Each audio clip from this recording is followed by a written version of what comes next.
Hello there! Look at my under eyes. I need to do something about this. I need my hair clip to get ready to do a little under eye care today. First, I'm using the Love K Derma Whitening Micellar Toner to cleanse and prepare my skin. I love starting with clean skin before applying my skincare products, especially around the eye area. Don't forget to include your neck. Oh, look at that! And this is what I'm excited to try today. The Love K Derma LED Eye Lift Wand.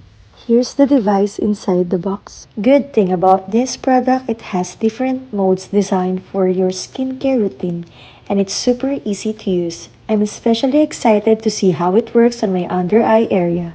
Now, I'm starting on my right side and gently gliding the wand around my eye area.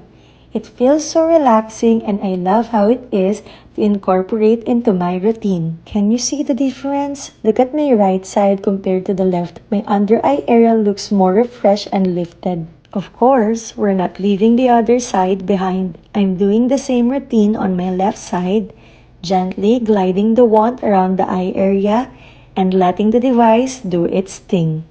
Here's the final look. Ta-da! If you want to try it too, check out Love K Derma and get yours now.